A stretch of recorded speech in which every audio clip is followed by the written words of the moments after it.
SmileyTrips.com இந்தியாவுடைய number 1 tour operator.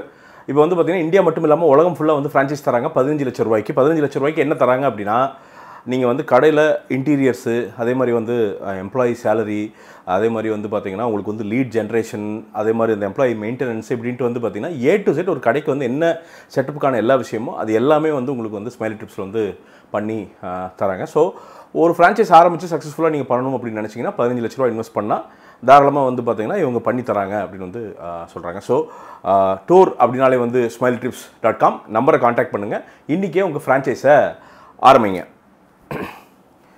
வேட்டையனோட trailer பார்த்தேங்க. எனக்கு ஒன்று தான் என்னென்னா, நான் கூட ஏதாவது கோவத்தில் ஏதாவது உட்காந்து பார்த்தீங்கன்னா ரஜினி சார் சில விமர்சனங்கள் கூட பண்ணது உண்டு. அது சும்மா அப்போதைக்கான ஒரு இது தான். பட் ஒரு விஷயம் டினை பண்ணவே முடியலைங்க. என்னென்னா, ஒரு மனிதன் 70+ எப்படி கான்ஸ்டண்ட்டாக வந்து தன்னை ரீடிஸ்கவர் பண்ணி ஒன்று பண்ணிக்கிட்டே இருக்கார் அப்படிங்கிறது இருக்குல்ல, அது உண்மையாலுமே ஆச்சரியமாக இருக்குங்க. ஜென்யூனாக ஆச்சரியமாக இருக்குது.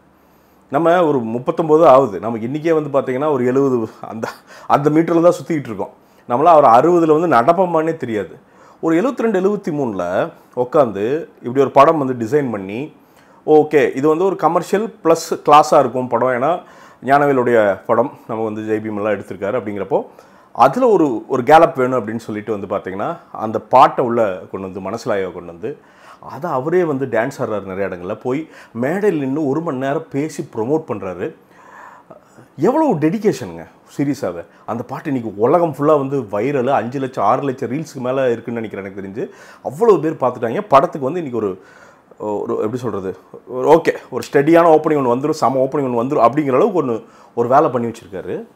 ஸோ ரஜினிகாந்த் அப்படிங்கிற ஒரு டெடிக்கேட்டட் ஹியூமன் பீயிங்கை பார்த்து நமக்கு ஒன்றுமே தெரில. அவரை பார்த்தா ஆச்சரியமாக தான் இருக்குது. இந்த விதத்தில் பார்த்தா என்னடா அது இப்படி ஒருத்தன் இருக்க முடியுமா அப்படிங்கிற ஒரு கேள்வி தான் வந்து ஹானஸ்ட்டாக நமக்கு வந்து தெரியுது. இந்த இக்கிகாய் அப்படின்னு சொல்லுவாங்க. இந்த ஜப்பானில் அங்கே இருக்கிற அந்த இடத்துல வந்து பார்த்திங்கன்னா நிறைய வயதான மக்கள் வந்து சந்தோஷமாக இருக்காங்க அப்படின்ட்டு. அவங்க சந்தோஷத்துக்கு என்ன காரணம் அப்படின்னா, அந்த லைஃபோட பர்பஸ் என்ன, அதுவும் போக எந்த வயசாக இருந்தாலும் அவங்க உழைக்க தயங்கவே மாட்டாங்களாம். அதனால தான் அவங்க வந்து சந்தோஷமாகவே இருப்பாங்களாம். ஒரு ரெஸ்ட்டு இதோட வந்து நான் வந்து ரிட்டையர்மெண்ட் அப்படின்ட்டுலாம் இல்லாமல் அது கடைசி வரைக்கும் அந்த உழைப்பாங்களாம். எனக்கு தெரிஞ்சு அந்த இக்கிகாயை வந்து ரொம்ப சின்சியராக ஃபாலோ பண்ணுறது ரஜினி சார் அப்படின்னு வந்து நினைக்கிறேன். இன்றைக்கி அவருக்கு உடம்பு சரியில்லை, எனக்கு தெரிஞ்சு திருப்பி வந்துடுவார், திருப்பி இன்னொரு ரவுண்டு அடிப்பார், திருப்பி வந்து பல படங்கள் பண்ணுவார். நாங்களும் வந்து பார்த்திங்கன்னா ஒரு தடவை பாராட்டுவோம், இன்னொரு தடவை விமர்சனம் பண்ணுவோம். பட் இதெல்லாம் தாண்டி மனுஷன் போயிட்டே இருப்பார் அப்படின்னு நினைக்கிறேன்.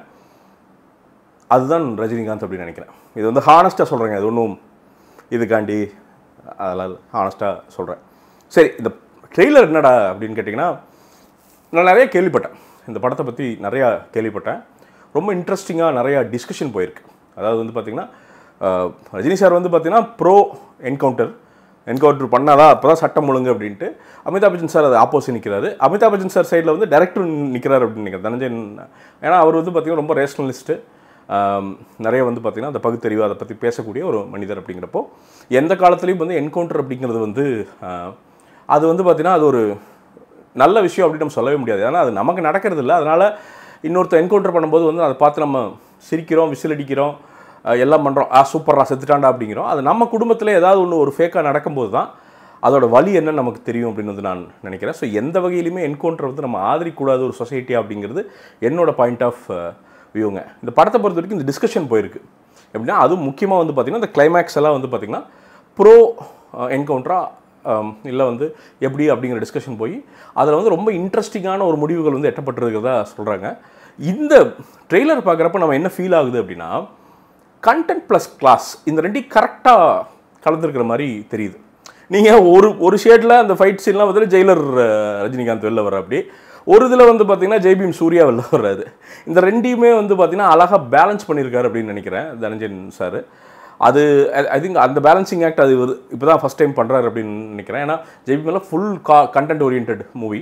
ஸோ அதை வந்து அது வந்து ரொம்ப திறம்பட பண்ணியிருக்காரோ அப்படிங்கிற ஒரு இது. ஏன்னா அந்த கான்வர்சேஷன்ஸ் வந்து அமிதாப் பச்சன் சாருடைய அந்த ஃபீட்பேக்கை கேட்டு நம்ம ஃபீட்பேக் அது பிரகாஷ்ராஜுடைய வாய்ஸாக இருந்தது, அவருடைய வாய்ஸாக டக்குன்னு கேட்டு ஏஐ வச்சு அதை மாற்றிருக்காங்க. அது ப்ரில்லியண்ட்டான ஒரு மூவ். அது இல்லைன்னா ரொம்ப அது ஒரு மாதிரி பூமர் ஆகிருக்கும் அந்த இடத்துல. அது அந்த கேரக்டருடைய பவரை வந்து அது இழந்திருக்கும். அதை வந்து சூப்பராக பண்ணி இது பண்ணிட்டாங்க அப்படின்னு நினைக்கிறேன். அழகாக அப்படி டக்குன்னு ஒரு விஷயம் பண்ணிட்டாங்க அப்படின்னு நினைக்கிறேன். ட்ரெய்லரை பார்க்குறப்போ உண்மையாக ஹானஸ்ட்டாக என்ன வைப்னா, இது வந்து என்னென்னா பயங்கர கமர்ஷியல், சூப்பரே அப்படி அந்த மீட்டர்லாம் தெரில. அதுக்குன்னு வந்து பார்த்திங்கன்னா இது வந்து டீப் கண்டென்ட் அப்படி அங்கேயும் இல்லை.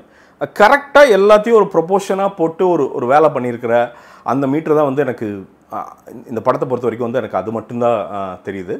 ஸோ ஒரு சாலிடான கண்டென்ட் ஓரியன்ட் ஒரு கமர்ஷியல் சினிமா அதை வந்து நம்ம பார்க்கலாம் அப்படின்னு வந்து நான் நினைக்கிறேன். ரொம்ப இன்ட்ரெஸ்டிங்காக இருக்கும் அப்படின்னு வந்து நான் நினைக்கிறேங்க. 10ஆம் தேதி ரிலீஸ் ஆகுது. இறுதியாக ரஜினி சார் வந்து பூரண நலம் பெற்று திரும்ப வர வேண்டும். அவர் வந்து தமிழ் சினிமாக்கில், இந்தியன் சினிமாவில், உலக சினிமாக்குமே முக்கியமான ஆள். அவர் பிஸ்னஸ் ஹோல்டு பண்ணுற ஒரு ஆள். ஸோ அவருக்கு ஒன்றும் ஆகாதுன்னு நினைக்கிறேன். இன்னும் பல விஷயங்கள் பண்ணுவார் அப்படின்னு வந்து நான் நினைக்கிறேன். அதை வந்து நாம் வந்து உளமாற நாம் வந்து அதை வேட்டிக்கிறோம். இதாங்க 10ஆம் தேதி உங்களை மாதிரியே நானும் வெயிட்டிங். பை த வே இது வந்து ரோட் சவுத் அப்படின்ட்டு நான் நடத்துகிற பிராண்டுங்க. இப்போ தான் ஒரு டிஷர்ட் டிசைன் பண்ணோம். ஒரு மாதிரி full handle all over print எல்லாம் போட்டு ஒரு மாதிரி டிசைன் பண்ணோம். நாங்களே மேனுஃபேக்சர் பண்ணுறோம். ஸோ இது எல்லாமே எங்கள் ஃபேக்ட்ரியிலே நடக்குது. ரொம்ப சின்சியராக இந்த தொழில் வந்து பண்ணுறோம். நல்லதாக பண்ணுறோம். 390 ரூபாய்க்கு விற்கிறோம். இது மாதிரி நிறைய இருக்குது. கிட்ஸு நிறைய கார்மெண்ட்ஸ் இருக்குது உள்ள. பாருங்கள், பார்த்து வாங்க முடிஞ்சால் வாங்கி சப்போர்ட் பண்ணுங்கள். சின்ன பிஸ்னஸ், வளர்கிற பிஸ்னஸ், உங்கள் சப்போர்ட்டை பிடிக்கிறது வந்து பெரிய உறுதுணையாக இருக்கும் அப்படின்னு வந்து நான் சொல்லிக்க விரும்புகிறேன். மீண்டும் ஒரு விமர்சனம், முன்னோட்டம் இல்லாட்டி வீடியோவுடன் உங்களை சந்திக்கிறேன். அதுவரை நன்றி, வணக்கம்.